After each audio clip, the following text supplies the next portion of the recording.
So, hier sind wieder Joe und Andy von Angel Magic. Und willkommen zur Angel Magic Review. Ja, von Magic Shop haben wir heute das 100. Produkt zum Thema Cube bekommen, aber eigentlich das erste, oder? Das ist das älteste? Das ist eines der ersten Produkte, also wie heißt, ich kann nie einen Rubik-Würfel lösen, für die es nicht können. Alles, was ihr machen müsst, ist der hier, badam, und er ist gelöst. Und das ist der Enchanted Cube. Ja, von Daryl. Ewig alt und neu aufgelegt. Das ist einer der ersten Cube-Gimmicks, an die ich mich überhaupt erinnern kann. Und wenn ich sage, dass ich mich an das erste Produkt erinnern kann, dann will das, glaube ich, wahrscheinlich was heißen. Noch, muss man dazu sagen, noch lange vor dem Hype um Cube, also ist jetzt mit Cube 3 Hype, oder? Ja, das hat den Hype aus Cube-Type.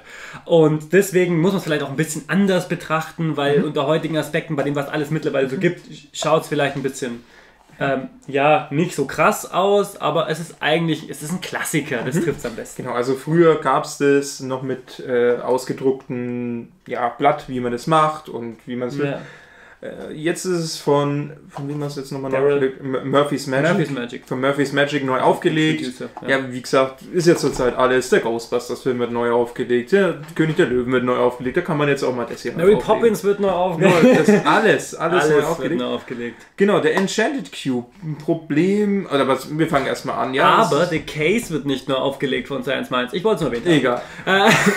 Auf jeden Fall, was ihr machen könnt, ist das, was ihr gesehen habt. Ihr könnt einen Rubik-Würfel quasi einfach nur durch Hochschmeißen oder halt eben durch Auffangen wieder lösen. Also wird von Greg Wilson präsentiert, ist nicht lang, weil es dazu auch gar nicht so viel zu sagen gibt.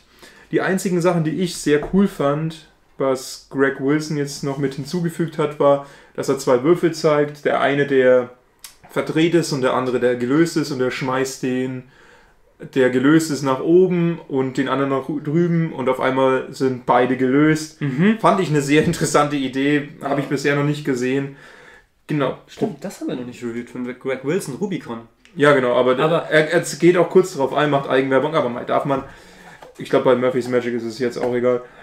Und ja, die Frage ist, lohnt sich eine neue Auflegung bei den ganzen Produkten, die schon mittlerweile draußen sind? Ich muss einfach mal sagen, nach aktueller Marktlage, was so released ist, hier Standpunkt, was haben wir, Mai 2019, ist das einfach ein Klassiker, der altmodisch, aber es hält nicht mehr mit den Standards, weil Cube 3 macht halt durch Fingerfertigkeit das, was hier ein Gimmick macht. Es ist besser als, wie hieß das Ding, Magicube? Magicube, es ist weitaus besser, alles ist besser als Magicube. Ja. Aber so, ja, also für den, der sagt, er möchte den Effekt performen, Vertreterwürfel und lösen, in einer Live-Situation ist es nicht das richtige Gimmick, weil da gibt es bessere Sachen. Das muss man für einfach mal so sagen. Für die Bühne und für Instagram könnte ich es mir vorstellen. Ja, und wenn es ein Klassiker sein muss, dann das, aber so eigentlich, ja, es tut mir so unheimlich leid, aber mir fehlt so ein bisschen die Daseinsberechtigung für dieses Produkt. Ja gut, es war ja schon mal da die Neuauflegung. Für die Neuauflegung, weil warum was neu auflegen, was bereits verbessert worden ist? Man macht halt eben ein 20-Minuten-Video dazu und mit Greg Wilson und ja, auf einmal vielleicht... Ja, genau, das ist so, das ist ein bisschen schwierig, für wen das Produkt ist, weil wenn uns jemand anschreibt und sagt, hey, er will Cube-Zauberer anfangen, wir empfehlen dann, er will genau das machen, den Effekt, dann sagen wir, hey, nimm Cube 3. Ja. Review übrigens, findet ihr. Genau, das ist so das Ding. Also wir wollen jetzt das Produkt nicht schlecht reden. Ja, das war wie gesagt eins der ersten. Es ist so, als würden wir den Double Lift schlecht reden, bin ich ganz ehrlich. Ja, also da habe ich jetzt auch ein bisschen Probleme damit. Ich finde jetzt nur, ob Murphy's Magic sich vielleicht nicht hätte hinsetzen sollen und mal was komplett Neues machen, weil viel mehr als beispielsweise dieser Wurf nach drüben ist jetzt nicht dabei. Und ganz ehrlich, auch den PDF-Datei, also die haben auch die Original-PDF-Datei, was eigentlich ganz cool war, aber ich kann es jetzt nicht. Ich kannte das Prinzip von diesem Würfel. Ich glaube auch, dass es schon viel... Achtung, wegen... Du wieder. Ich darf jetzt da wieder wahrscheinlich was drüber schneiden. Danke. Das ist jedes gottverfickte Mal. Ja. Gut. Was weiß nicht, haben wir es gesagt? Man kann den Würfel natürlich nicht rausgeben. Nee, haben wir das nicht ist gesagt, ganz klar. Man kann nicht rausgegeben werden.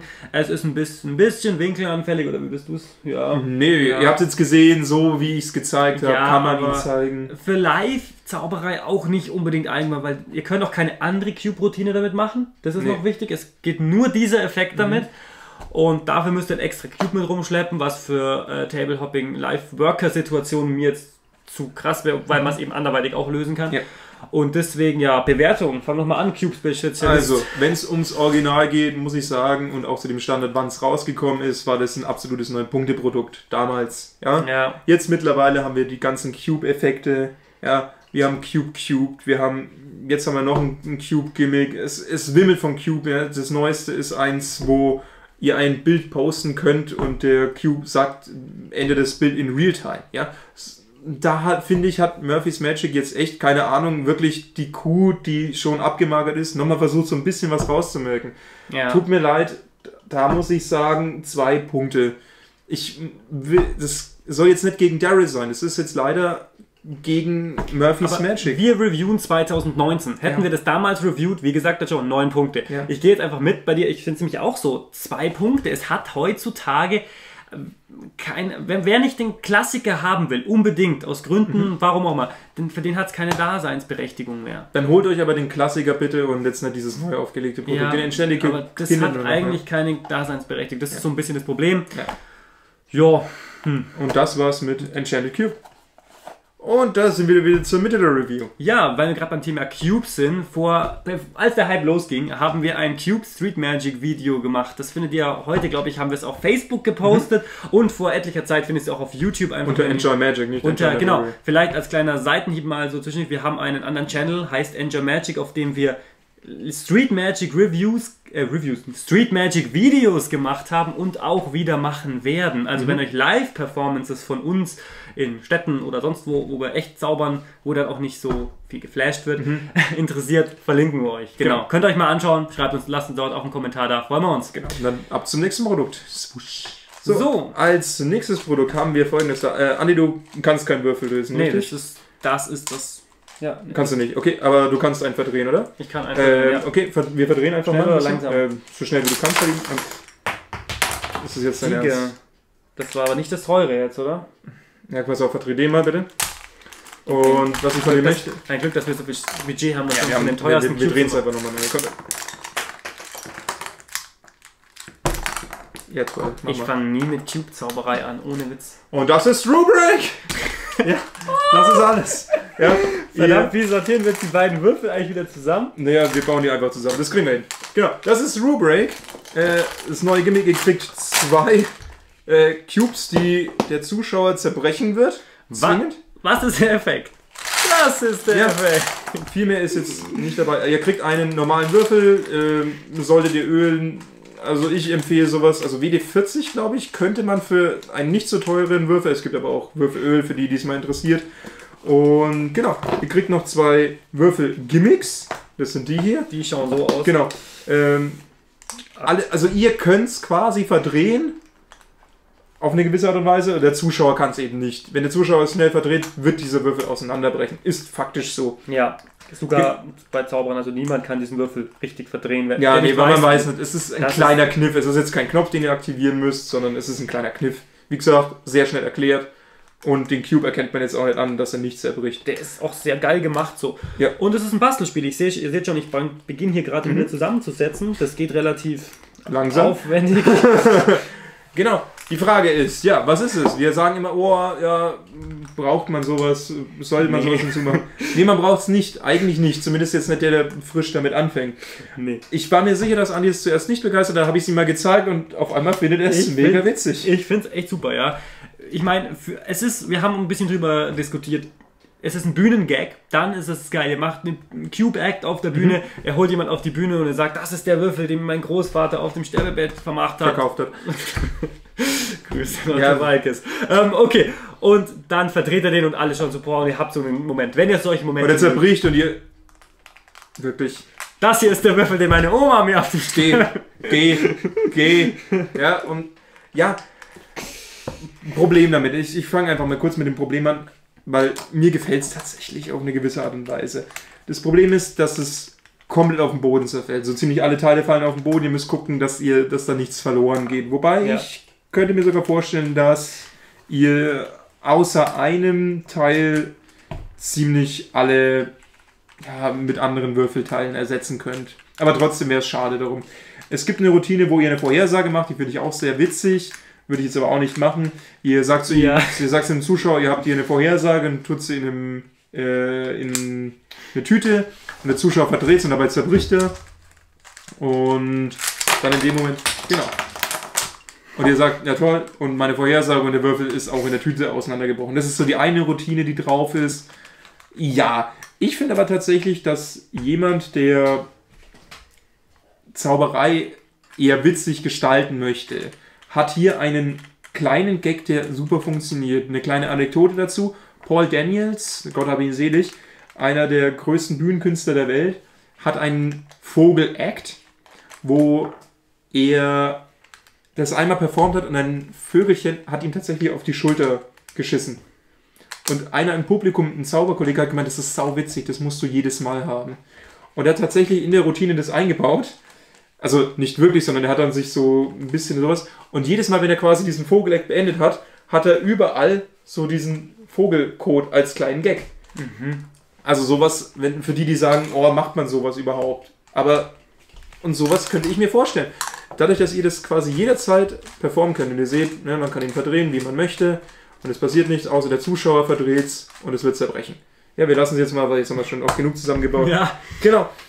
Die Frage ist, lohnt sich's für euch? Ja. Es ist teuer. Da muss man dazu sagen. Es kostet was. Es kostet was für relativ Gag. Für den Gag. Für den Gag. Es ist ein teurer Gag. Es ist ein teurer Gag. Das ist alles. Und ja, was will man dazu sagen? Ich glaube, das ist wirklich ein schmales Spektrum für die, die es nutzen sollten und nutzen werden, aber für die, die es möchten, werden damit nicht enttäuscht sein. Verarbeitung ist super. Richtig super. In dem Moment, wo der Zuschauer, wenn ihr zum Zuschauer sagt, verdrehen schneller, wird es auseinanderbrechen, 100%ig. Ja. Die Box ist toll. Für den Schrank. Die ist super. Ihr bekommt, ich finde es cool, dass ihr 2 bekommt davon und halt einen normalen. Der Lieferumfang passt. Aber es ist ein teurer Gag. Mehr kann man dazu nicht sagen. Ja, das ist das. Wir können auch gar nicht mehr reviewen dazu. Wie gesagt, er wird auseinanderbrechen. Ihr müsst halt eben aufpassen, wo es hinfällt. Vielleicht nicht tatsächlich nicht. Um Zauberkollegen zu ärgern, ist es super. So, das ist mal der neue Rubicon-Würfel für 300, 400 $. Kannst mal probieren. Bumpf! Und ihr habt diesen Schockmoment. Hey, allein dafür schon. Ich könnte es mir auch vorstellen auf der Bühne, dass ihr einfach einen Besen neben der Bühne stehen habt und dann zerbricht der Würfel und ihr gebt dem Zuschauer einfach einen Besen, dass er das zusammenfegt. Fertig. Ja. Er sammelt die Dinger. Man kann da viel mitmachen. Ich weiß, es klingt jetzt vielleicht für viele komisch. Ich weiß, die meisten werden sich... Alle so meinen die das jetzt ernst. Aber ja, ich meine das tatsächlich ernst. Ja. Das ist tatsächlich ein Cube-Gimmick, wo ich sage, darauf ist noch keiner gekommen. Ja, das ist nichts mit lösen, sondern nee, genau das Gegenteil, zerstören. Ist mal was Neues. Ja, es ist halt wirklich... Vielleicht sind wir auch deswegen so hyped, aber uns gefällt es irgendwie. Ja. Aber erst seitdem wir es haben. Das ist so das Ding. Davor ich habe mir auch gedacht, so muss es denn sein. Bullshit. Also ich komme jetzt mal zur Bewertung. Ich gebe dem Ganzen jetzt mal 7,5 Punkte. Ich würde es auf der Bühne tatsächlich einsetzen, aber ich müsste mir das nochmal überlegen, besonders halt eben mit den Auseinanderfahren, weil ich echt Angst habe, dass man nur nicht alle Teile wiederfindet.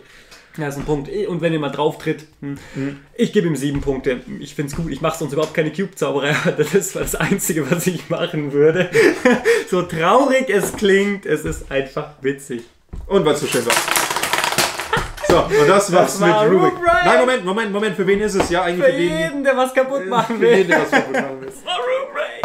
Und das war's dann auch schon wieder mit der Enjoy Magic Review für diese Woche mit einem der ersten Cube-Gimmicks neu aufgelegt und einem der interessantesten, neu aufgelegten und innovativsten mal, ja. Genau. Mehr gibt's dazu eigentlich nicht zu sagen. Checkt wie gesagt mal unseren anderen Channel aus. Genau, schaut mal vorbei. In diesem Sinne, bleibt magisch.